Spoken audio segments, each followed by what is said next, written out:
जाएगा। इसलिए आज भी कहा जाता है सत्यवादी हरिश्चंद्र। जो सत्यवादी की बात आती है तो नाम हरिश्चंद्र का आता है। ऐसा सत्यवादी कहां मिलेगा कि उसने अपने आप को बेच दिया, पत्नी को बेच दिया, पुत्र को बेच दिया, पर अपने सत्य को नहीं जाने दिया, अपने धर्म को नहीं जाने दिया। और जब उन्होंने धर्म की रक्षा की तो धर्म ने रक्षा की। तुरंत भगवान की कृपा से उनका मरा हुआ बेटा रोहित जिंदा हो गया और उनका खोया हुआ राज्य भगवान ने पुनः वापस कर दिया। लो राज्य लो और उसके बाद हमारे परम धाम को आ जाना। जब आप धर्म का पालन करते हैं ना मैया, तो वही धर्म आपकी रक्षा करता है। जब आप धर्म की रक्षा करेंगे तो धर्म भी आपकी रक्षा करेगा। अच्छा मैया ये बताओ,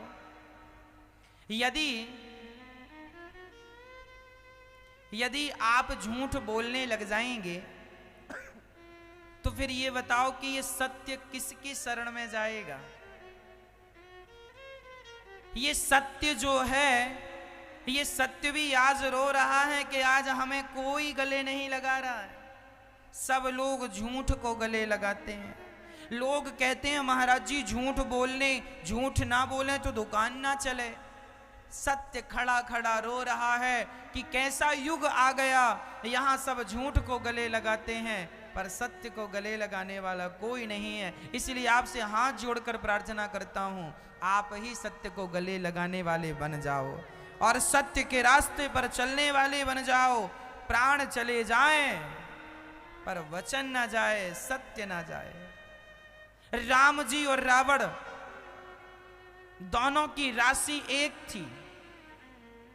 अखबार में जब राशि फल आता रहा होगा तो राम जी भी अखबार में देखते रहे होंगे कि आज मेरी राशि में क्या, तो वही रावण भी तो देखता रहा, क्योंकि दोनों की राशि एक थी। राम और रावण दोनों की राशि, हाँ या ना, राशि फल दोनों का एक सा था, लेकिन दोनों के विचार, दोनों के सिद्धांत, दोनों की मर्यादाएं अलग अलग थीं। अरे सत्य क्या रावण की शरण में जाएगा? बोलो सत्य किसकी शरण में जाएगा, रावण की या राम की? राम की। और यदि राम भी यदि झूठ बोलने लग जाएं तो फिर ये बताओ कि सत्य फिर कहां जाएगा? यदि सत्य आज टिका है तो राम के बल पर ही तो टिका है। इसलिए प्रार्थना करता हूं, त्रेता में तो राम के बल पर सत्य टिका था, इस कलयुग में आप जैसे अच्छे लोगों के बल पर सत्य टिका है। इसलिए इसे टिके रहने देना। आप भी झूठ बोलने लग जाएंगे तो फिर सत्य की उम्मीद हम किससे करेंगे? सत्य की अपेक्षा हम किससे रखेंगे? बोलो मेरी मां। आज यदि बेटे से मां ने झूठ कह दिया, एक बात बताएं, मां बाप कभी अपने बच्चों से झूठ नहीं बोलते, पर यदि मां बाप ने आज अपने बच्चों से झूठ कह दिया तो फिर अब तो सत्य तुम्हारे पास नहीं रहा ना। तुमने अपने बच्चे से झूठ कह दिया और बच्चा कभी अपने मां बाप से झूठ नहीं कहता। और यदि आज मेरे खुद बेटे ने झूठ कह दिया तो तुझसे ही तो उम्मीद थी बेटा,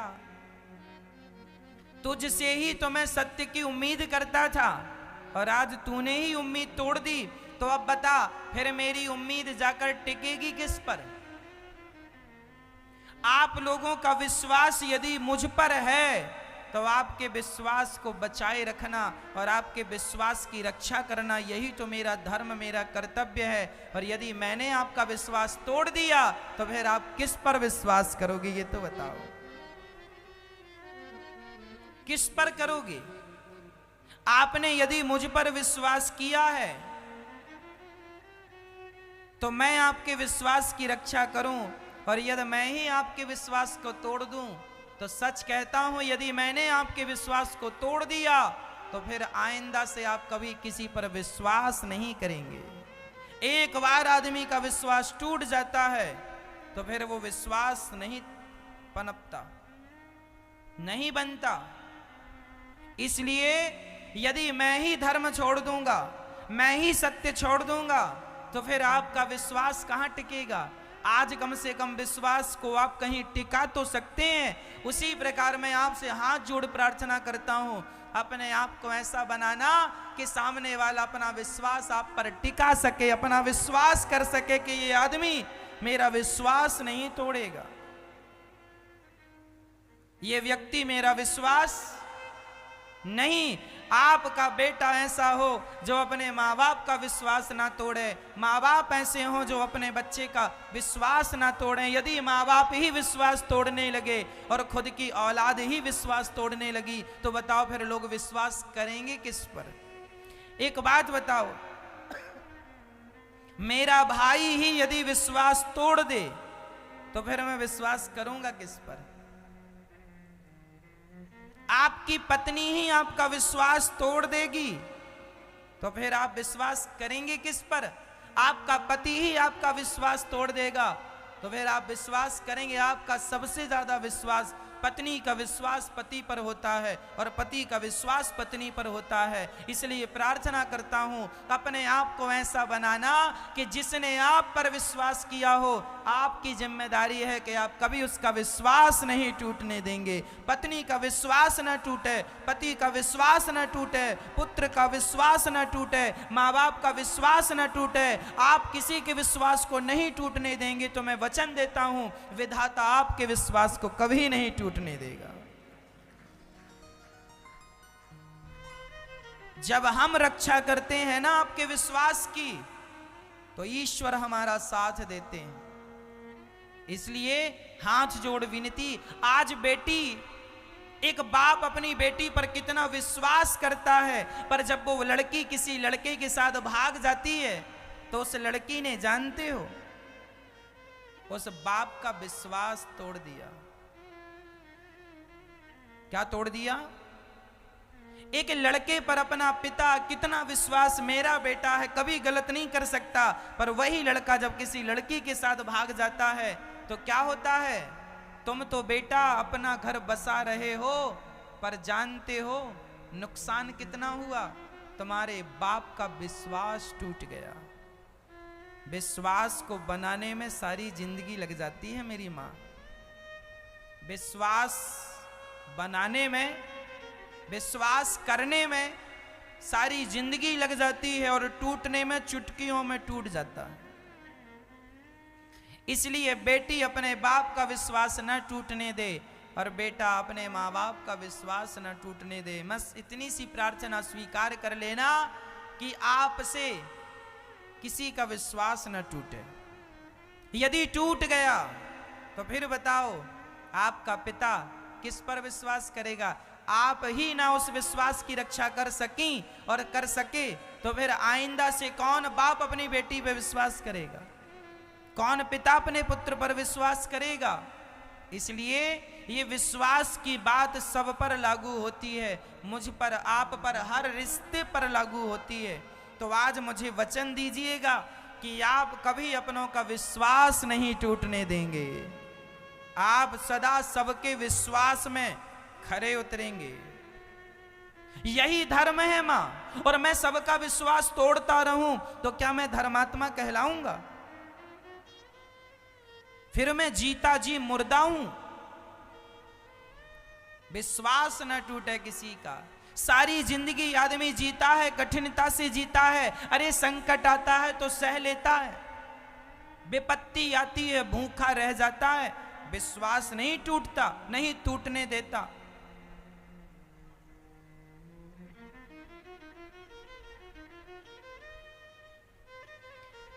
एक पति पत्नी पर विपत्ति आती है ना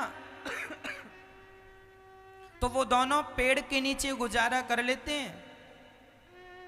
कुछ ना हो तो भीख मांग कर गुजारा कर लेते हैं, पर वो गलत रास्ता नहीं अपनाते, अपना धर्म नहीं तोड़ते।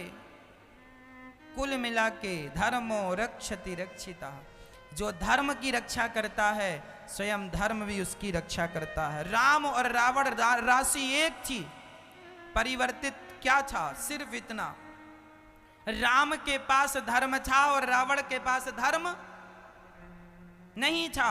रावण के पास धन तो था पर धर्म नहीं था, और राम के पास धन नहीं था पर धर्म था। लंका में रावण की लंका सोने की थी, मतलब धन था पर धर्म नहीं था। और राम वनवासी थे, तो वनवास में राम जी के पास धर्म था पर धन नहीं था। राम के पास धन नहीं था और रावण के पास धर्म नहीं था। इसलिए देख लो, जीत उसकी हुई जिसके पास धन था, जीत उसकी नहीं जिसके पास धर्म था, जीत उसकी हुई। आपके पास धन बिल्कुल ना हो पर धर्म है तो याद रखना जीत आपकी होगी। महाभारत के युद्ध में भी ये बात देखने को मिलती है। पांडवों के पक्ष में धर्म था जबकि कौरवों के पक्ष में अधर्म था। कौरव अधर्म का साथ दे रहे थे, अधर्म गलत। बड़ी सभा में द्रौपदी की साड़ी उतारना, क्या यह धर्म था?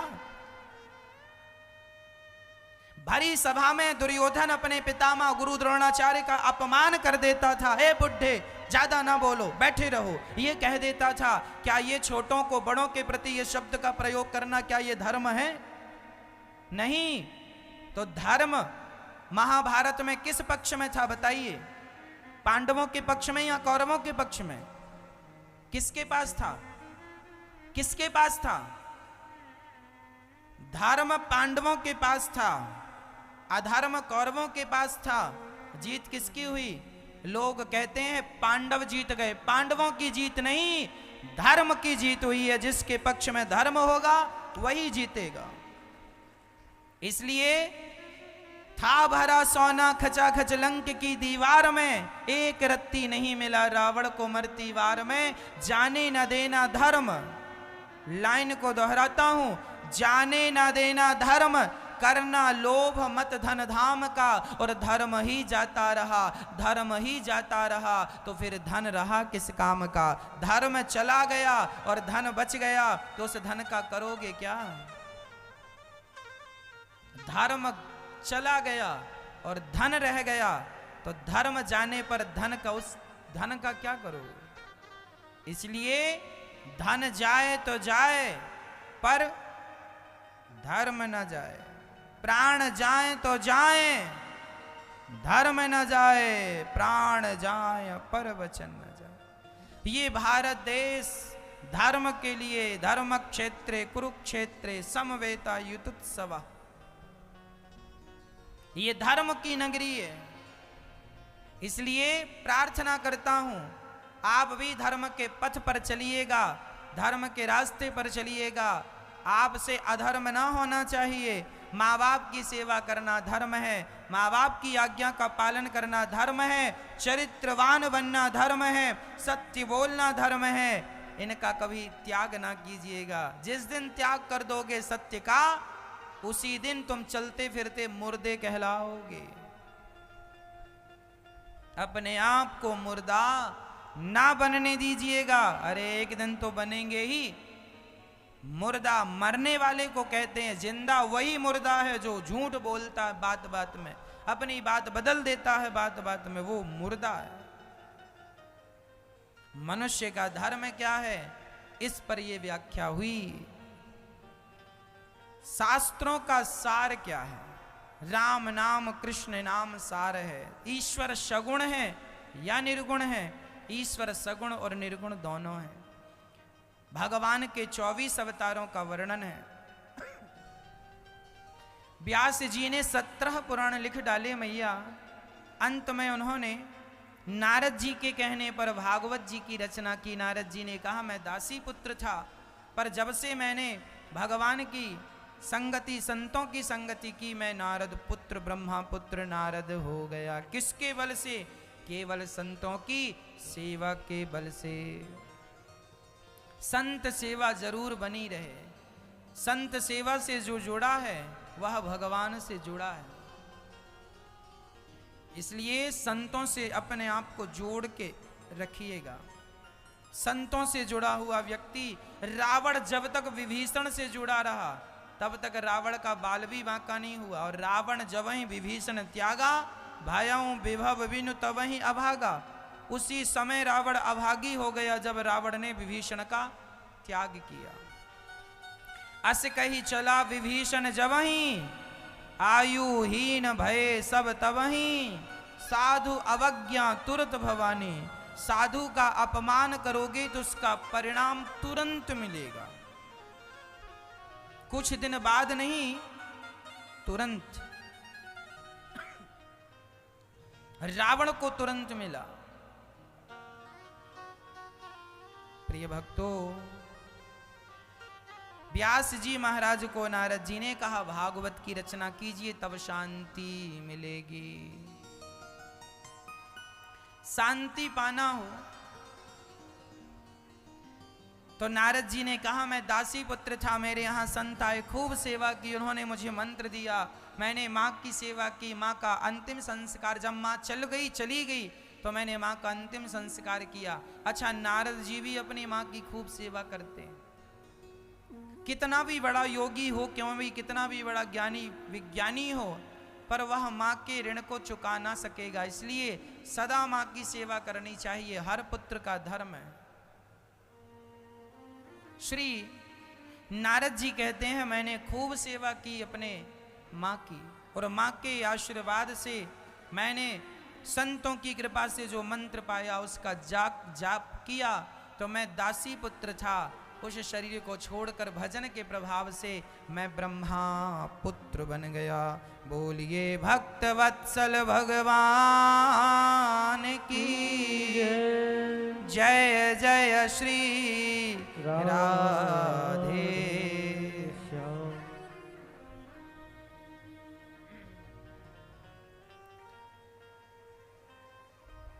अब व्यास जी महाराज ने श्रीमद् भागवत की रचना की।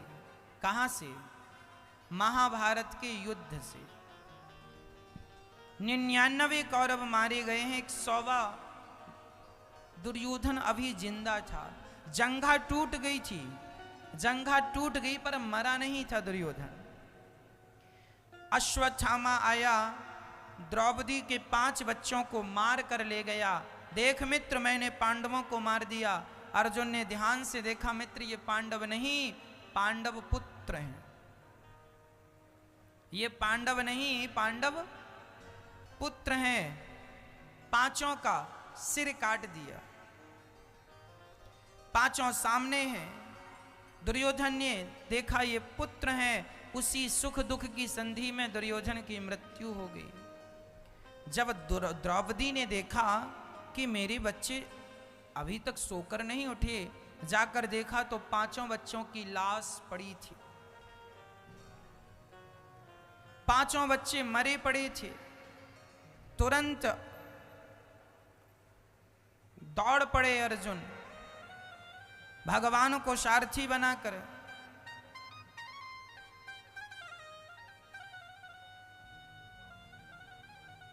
जब दौड़े, अश्वत्थामा ने ब्रह्मास्त्र चला दिया, अर्जुन भगवान की शरण में चले गए।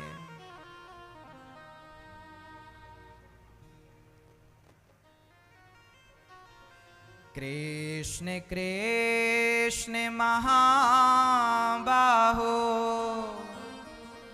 भक्तानां अभयंकरा, त्वमेको दह्यमानाना मपवर्गोऽसि संस्रते।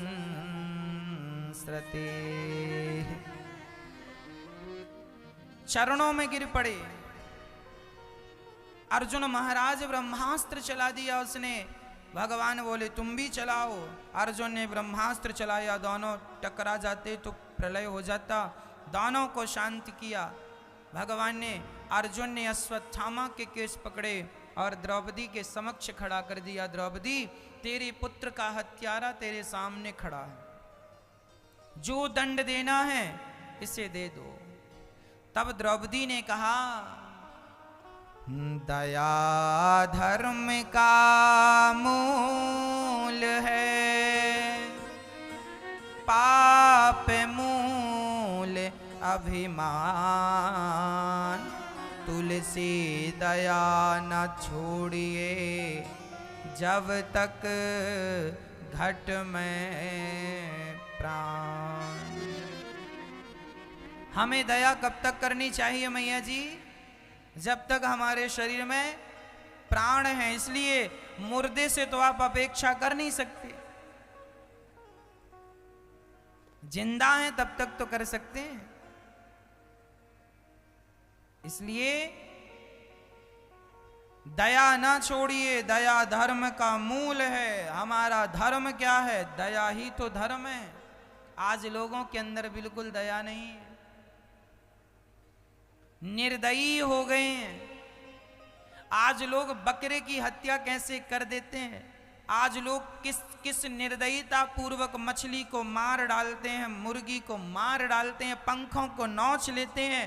राम राम, कितना तड़पती है वो मुर्गी जिसके पंखों को नोचा जाता है, और आप लोग उसी मुर्गी का मांस खाते हैं और अपने आप को बड़ा धुरंधर समझते हैं और जीव हत्या कर रहे हैं। जानते हो जब इसका दंड मिलेगा ना, जब ईश्वर के हंटर पड़ेंगे, तब नानी याद आएगी।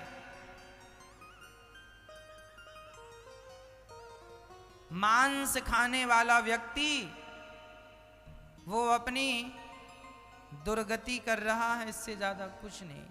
इसलिए मांस इत्यादि ना भक्षण करो।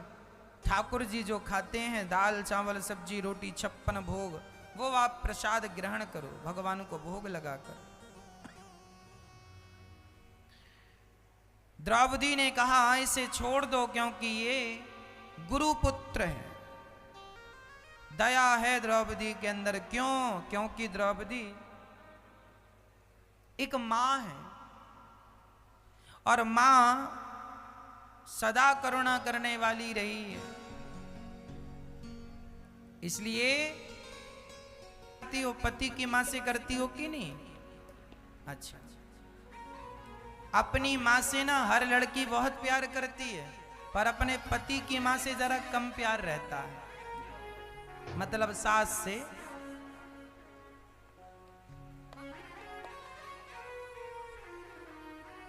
यही कपट होता है और ऐसे कपटियों को भगवान देखना भी पसंद नहीं करते। इसलिए कहता हूं, जितना प्यार अपनी सगी मां से है उतना ही प्यार सासू मां से हो। जितना प्यार खुद की बेटी से है उतना ही प्यार बहू से हो। जब ये प्रेम समान हो जाएगा तो आपके भीतर जो भेदभाव है, कपट है, ये कपट समाप्त होगा। जब तक ये कपट समाप्त नहीं होगा तब तक भगवान आपके हृदय में कभी प्रवेश कर ही नहीं सकते। क्यों नहीं कर रहे हैं? क्योंकि अभी आपके भीतर तो कपट भरा पड़ा है। यहां कितनी ऐसी गौरी गोपाल वृद्धाश्रम में माताएं रहती हैं, जिन ऐसी माताएं जिनके अपने बच्चों ने, बेटों ने, बहुओं ने घर से निकाल दिया। जो बहू अपनी सास को घर से निकाल देती है, जरा उस बहू से पूछा जाए कि यदि इस सास की जगह तुम्हारी सगी मां होती तो क्या तुम उसे भी घर से निकाल देती? उत्तर होता ना। खुद की मां को नहीं निकाल सकती, पर सास को निकाल सकती है वो। हर बहू की बात नहीं कर रहा हूं। मेरे भारत में ऐसी ऐसी बहुएं भी हैं जो अपने सास को अपनी मां की तरह पूजती हैं, भगवान की तरह पूजती हैं और बड़ा प्रसन्न रखती हैं सास को, बड़ी सेवा करती हैं। ऐसी बहुओं को तो हम प्रणाम करते हैं, पर ऐसी बहुओं से प्रार्थना करते हैं कि जो अपनी बहुओं को, जो अपनी सासों को छोड़ देती हैं, बुढ़ापे में गिलास भर पानी नहीं देती। अरे जैसी भी है तुम्हारी सास, माना कि लाख अपराधी है तुम्हारी सास, माना कि तुम्हारी सास बहुत गंदी है, मुंह की गंदी है, कुछ भी बोलती है, जमाने में तुम्हारी निंदा चुगली बुराई करती है, अरे वो जो कर रही है उसका दंड उसे मिलेगा, पर जो तुम कर रही हो ना मेरी बहन, वो तुम्हें मिलेगा। ईश्वर के घर यही हिसाब तो होता है। मेरी सास कितना भी मेरे साथ गलत करे तो गलत वो कर रही है तो उसका दंड वो भोगेगी ना। मैं क्यों अपनी सास के साथ गलत करूं? वो मेरे साथ कितना भी गलत कर रही है अपनी बहू के साथ, जमाने में निंदा चुगली कर रही है, कुछ भी कह रही है, उसे करने दो, वो उसकी स्वतंत्रता है, उसके संस्कार हैं। पर तुम्हारे संस्कार ऐसे होने चाहिए कि तुम्हारी सास तुम्हारे घर में भूखी ना सो जाए। कई बहुएं ऐसी हैं अपना खाकर सो जाती हैं, बूढ़ी सास बुढ़ापे में बनाती रहती है, उसे दो रोटी को पूछती भी नहीं हो। क्या ये तुम्हारा धर्म है?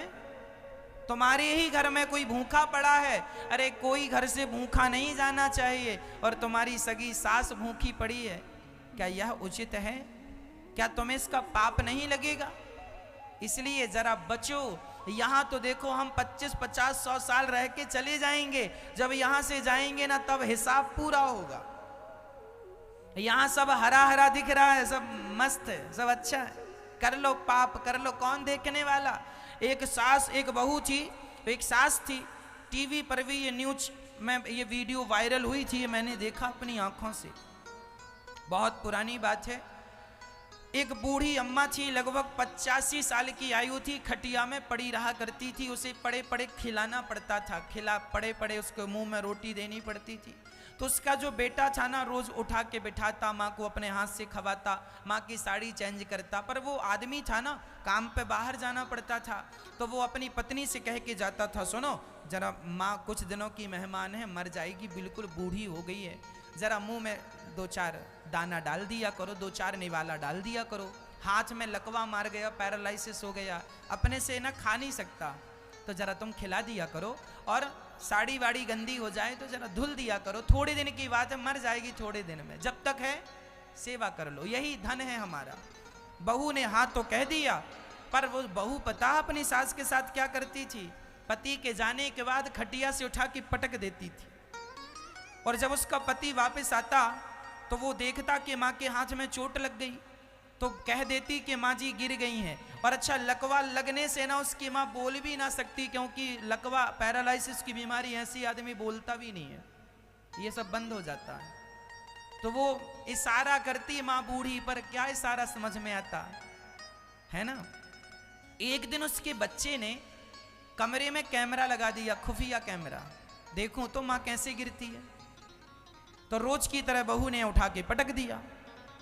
आई वो इसलिए पटकती कम मरेगी, कब झंझट से आजादी मिले, उठा के पटक देती, और बहुत 2-4 उसके बाल वाल पकड़ के गाल में 4-6 थप्पड़ जमा ही देती रोज, बूढ़ी सास की। अब उसका पति आया और वीडियो रिकॉर्डिंग देखा तो बहू क्या करती थी सामने आया। यह वीडियो वायरल हुई थी अखबारों में, इसमें इस बारे में आया था, न्यूज चैनलों पर तो मैंने अपनी आंखों से देखा, यूट्यूब पे अभी भी पड़ी होगी, आप देख लीजिएगा। ये बहू जो है, कौन बहू है? ये वही बहू जिसे ये पता नहीं कि भगवान ना करे तुम्हारे बुढ़ापे में यदि तुम्हारी ये दुर्दशा हो गई तो तुम्हारी बहू तुम्हारे साथ क्या करेगी। और ये ना भूला करो, ये ना भूलना कि ईश्वर की अदालत में हिसाब पाई पाई का होगा। किसी के साथ, ना तो सास के साथ गलत होए, ना तो बहू के साथ गलत हो। मैं तो प्रार्थना करता हूं किसी की आंखों में हमारे कारण आंसू ना आए, इसका ख्याल रख लेना। तुम्हारी सास बूढ़ी हो चुकी है, सेवा करनी पड़ रही है, कर लेना, विश्वास दिलाता हूं, सेवा करोगे ना तो कहते हैं सेवा करोगे तो मेवा मिलेगी। बस उसी प्रकार सेवा तुम करो सेवा, उसका परिणाम तुम्हें भगवान दे के ही रहेंगे। तुम किसी की सेवा कर रहे हो, ईश्वर परिणाम देने वाले हैं। कर्म तू कर, फल मैं दूंगा। कर्मण्येवाधिकारस्ते, तू कर्म कर, तू सेवा कर, तू अपना फर्ज निभा, तेरे किए हुए कर्म का परिणाम मैं दूंगा। ईश्वर बैठे हैं ना, वो आपके साथ अन्याय नहीं होने देंगे। इसलिए सेवा ही, एक ही संकल्प, एक ही नारा, सेवा ही है धर्म हमारा। उत्तरा ने कहा, नाथ मेरे गर्भ की रक्षा कीजिए। तब कहीं जाकर भगवान ने उत्तरा के गर्भ में प्रवेश करके उनके गर्भ की रक्षा की। भगवान जब द्वारिका जाने लगे तो कुंती भगवान से प्रार्थना करने लगी, नाथ आज मैं आपसे कुछ मांगती हूं, चाहती हूं। क्या चाहते हैं बताओ? कृष्णाय वासुदेवाय देवकी नंदनाय च नंद गोप कुमाराय गोविंदाय नमो नमः। श्री कृष्ण आज मैं आपसे कुछ मांगूं? हाँ हाँ मांगिए। विपदा संतु नः शश्वत तत्र तत्र जगद्गुरो भवतो दर्शनम यत्स्यात् अपुनर्भव दर्शनम। आज हमें विपत्ति दे दीजिए। अच्छा क्या करेंगे विपत्ति का? हमें कुछ नहीं चाहिए, सिर्फ विपत्ति। कुंती माँ ने कहा विपत्ति, भगवान ने कहा विपत्ति क्यों?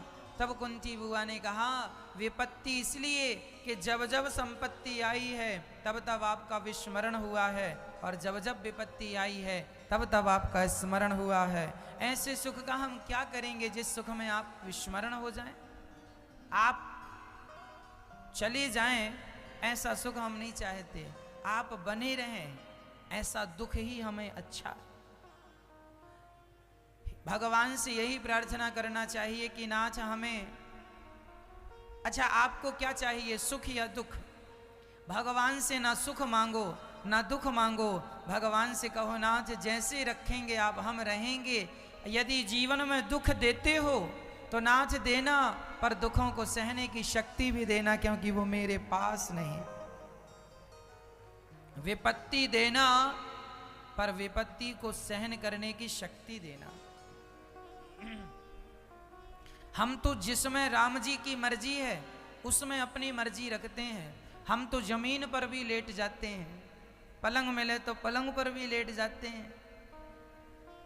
हम तो 56 भोग भी खा लेते हैं, और बासी रोटी कोई नमक के साथ पकड़ाए तो वो भी पापड़ की तरह खा लेते हैं।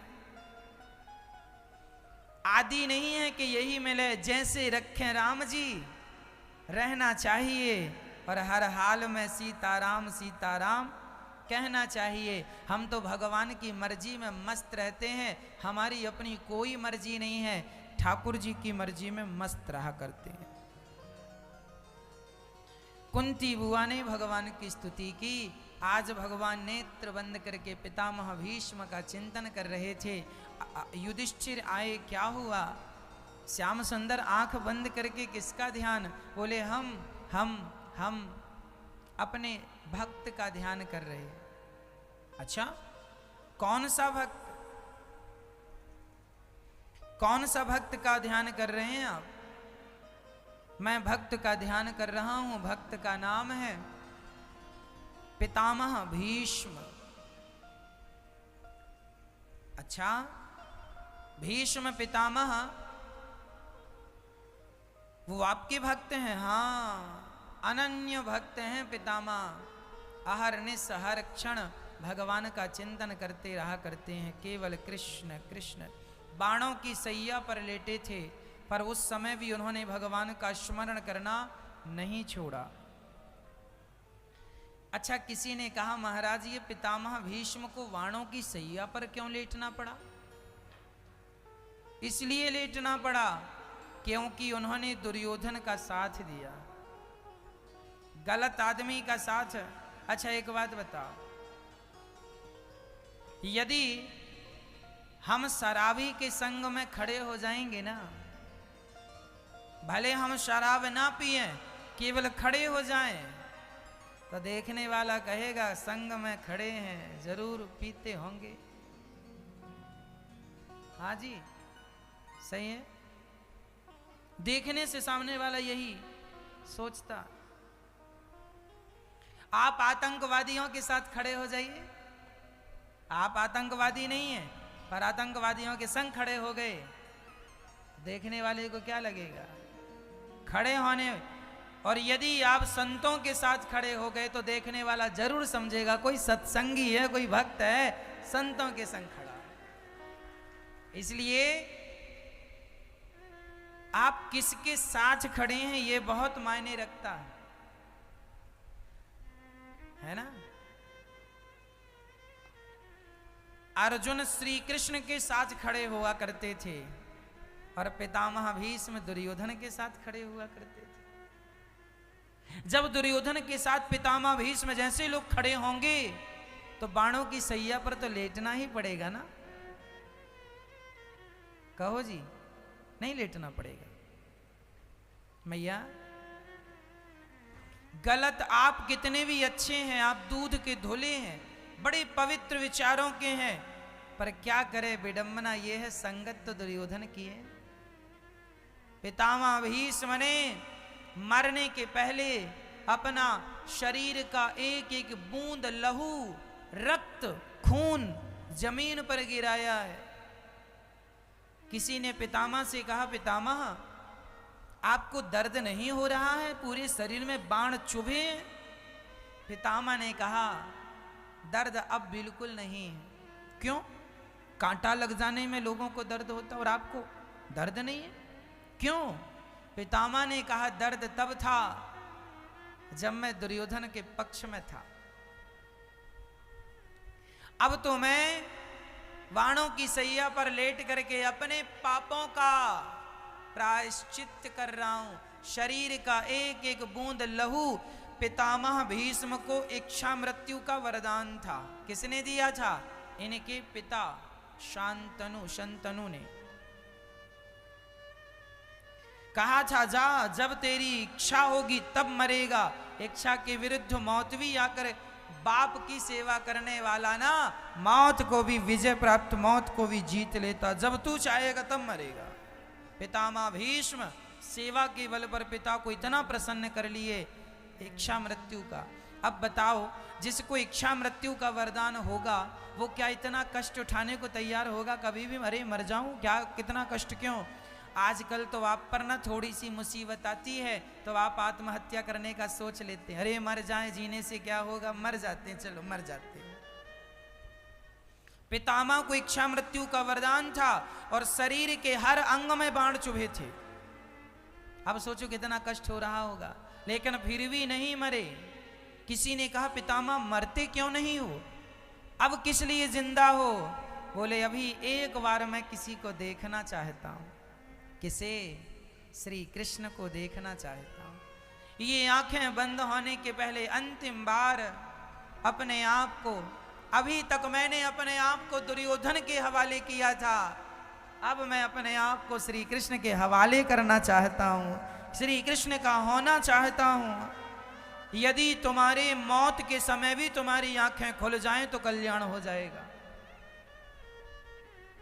पितामह भीष्म ने अपने आप को सही समय पर चेता लिया, जगा लिया। उन्होंने अभी तक अपने आप को दुर्योधन को सौंप रखा था, अब किसे सौंप रहे हैं? अब तो तुम्हें सौंपते हैं, अमानत तुम्हारी। कृपा की ना होती जो वादत तुम्हारी, तो किस दिल में होती हिफाजत तुम्हारी।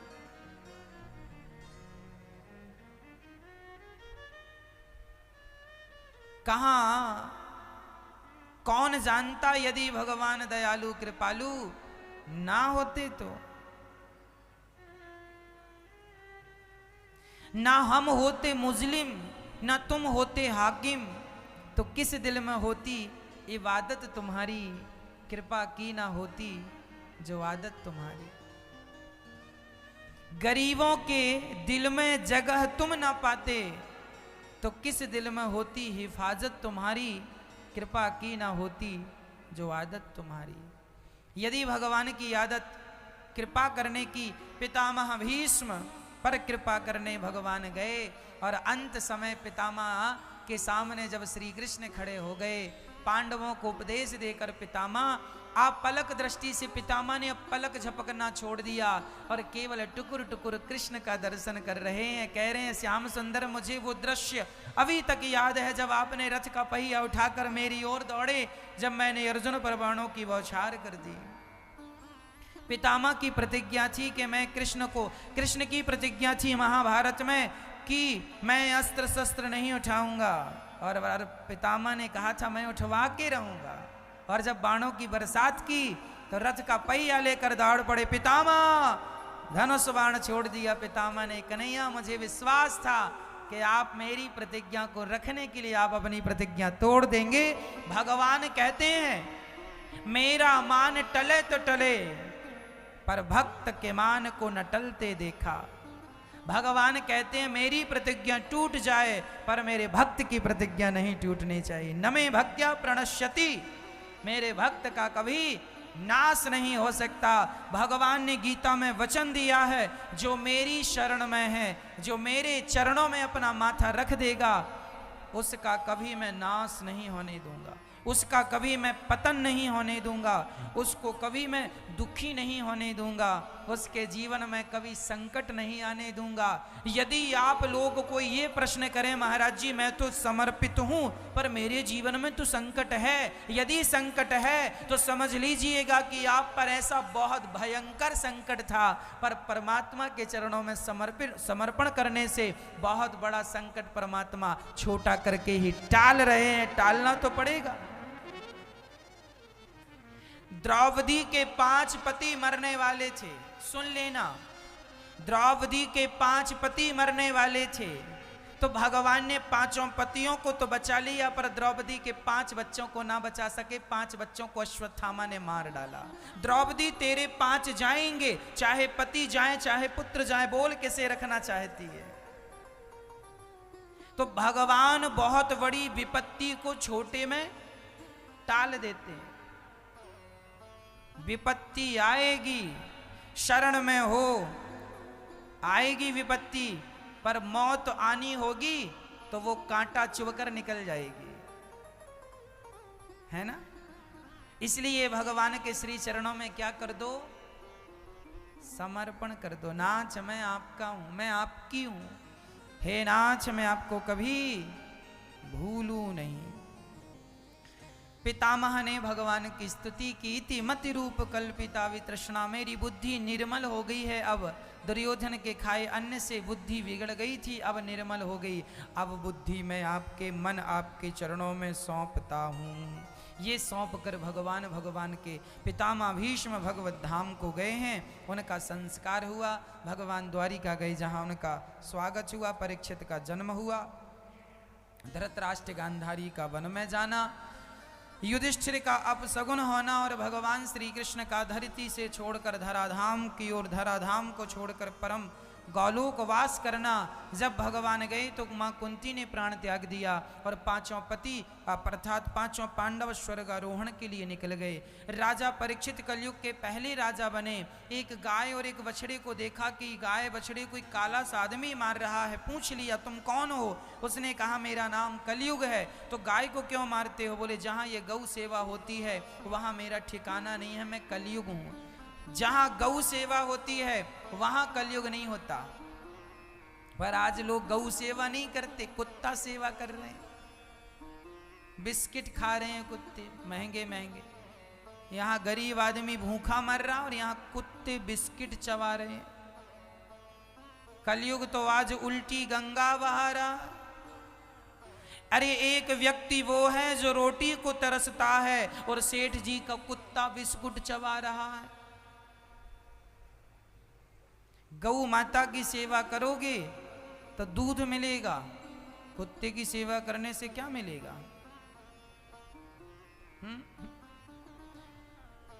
हम ये नहीं कहते कुत्ते को ना रोटी दो। अरे जो गली मोहल्ले में कुत्ते घूमते रहते उन्हें तो रोटी देना चाहिए। पहली रोटी गाय की, आखिरी रोटी हर गृहस्थी के घर से कुत्ते की रोटी निकलती है। पर कुत्ते की रोटी निकलती, आजकल किचन में कुत्ता ही रोटी बना रहा। किचन में घुसे पड़े हैं कुत्ते, मैडम रोटी बना रही हो, कुत्ता मुंह चाट रहा। ये चल रहा। इसलिए हम ये नहीं कहते कि कुत्ते को रोटी ना, कुत्ता भी जीव है, उसे भी भोजन मिलना चाहिए, उसका अपमान ना हो, उसका अनादर ना हो। पर जिसकी जहां मर्यादा है, चप्पल पांव में पहनने की होती है, उसे कोई सिर में रख के चले तो वो अशोभनीय है। कुत्ता दरवाजा में ठीक लगता है, द्वार के बाहर भौंकता ठीक लगता है, पर बेडरूम में सोए तुम्हारे संग, किचन में तुम्हारे संग रहे तो ये कुत्ते की मर्यादा, ये मर्यादा के खिलाफ है। गौ माता तो सब जगह जा सकती है, कुत्ता अशोभनीय है ना। ये शास्त्रों की बातें हैं, कुत्ता पालने वाले बुरा बिल्कुल ना माने। श्री राजा परीक्षित ने कलयुग को रहने के 4 कमरे बनवाए। द्यूतम पानम स्त्रिया सुना। कलयुग का पहला ठिकाना जुआ, जहां जुआ होगा वहां कलयुग। जहां शराब होगी इसलिए जुआ ना खेलना, कौरवों ने जुआ खेला, सर्वनाश हुआ। जो जुआ खेलेगा कलयुग खोपड़ी में बैठेगा। पानम, जहां शराब होगी वहां सर्वनाश, जहां शराब होगी वहां, इसलिए शराब तो नहीं पीते आप में से कोई, शराब ना पीना, नहीं तो सर्वनाश की व्यवस्था है। और स्त्री द्यूतम पानम स्त्रिया, चरित्र से न गिर जाना, नहीं रावण देखो चुराया माता सीता को, सर्वनाश हुआ। तुम भी किसी नारी पर पुरुष पर कुदृष्टि ना डालना, नहीं तो सर्वनाश की तैयारी कर लेना लगे हाथ। और सूना, मांस, अंडा, मुर्गी, मछली खाते हो क्या? ना खाना, नहीं तो सर्वनाश निश्चित होगा। जीव हत्या पाप है, अहिंसा ही परमो धर्म वेद सिखाता है। हम तो चींटी को भी दाना डालते हैं, फिर भला अंडा, अंडा तो किसी मुर्गी का बच्चा ही, उसे तुम ना खाते तो उस अंडे से किसी का बच्चा निकलता। अरे किसी के बच्चों को तुम क्यों खाते हो? तुम्हारे बच्चों को कोई खा जाए तो? जो गलत है सो गलत है, मत करो गलत काम, नहीं ईश्वर सब हिसाब किताब रख रहे हैं, भोगना तुम्हें ही पड़ेगा। अरे मैंने अपराध किया है तो अपराध का दंड मुझे ही तो मिलेगा, आपको तो मिलेगा नहीं। आपने जो गलती की है वो आपको मिलेगा, इसलिए बचो गलत काम से। कलयुग का 5वां स्थान है सोना, जो पाप की कमाई का सोना। देखिए सोने में भगवान कृष्ण का भी वास है। जो मेहनत करके आप कमाते हैं सोना, वो सोना तो भगवान का स्वरूप है। पर जो भ्रष्टाचार, पाप, 2 नंबर का सोना चोरी करके गलत ढंग से पैसा कमा लिया, उसमें कलयुग का वास होता है और वह धन बुद्धि बिगाड़ देता है। राजा परीक्षित के सिर में जो मुकुट थी वह भी जरासंध की थी, राजा परीक्षित की बुद्धि बिगड़ गई। एक संत का, समीक जी का अपमान कर दिया, कलयुग उनके सिर पर बैठ गया और श्रृंगी जी ने श्राप दे दिया, तिलंगित मर्यादम तक्षक सप्तमे हनि, आज से 7वें दिन तक्षक तुम्हें डसेगा और तुम्हारी मृत्यु हो जाएगी। राजा परीक्षित तुरंत घर छोड़ के गंगा के तट पर आए, सुखदेव जी आए हैं, उनका पूजन हुआ है। राजा परीक्षित ने कहा महाराज जल्दी मरने वाले व्यक्ति को क्या करना चाहिए? इस प्रश्न पर कल प्रकाश डालेंगे। आप अपने मोबाइल, पर्स, सोना चांदी को संभालिएगा, क्योंकि आपके अगल बगल में इन्हें लूटने वाले लोग बैठे हो सकते हैं। आइए सभी लोग भगवान की आरती उतारे हैं। बोलिए श्रीमन नारायण चरणौ शरणं प्रपद्ये, श्रीमते नारायणाय नमः।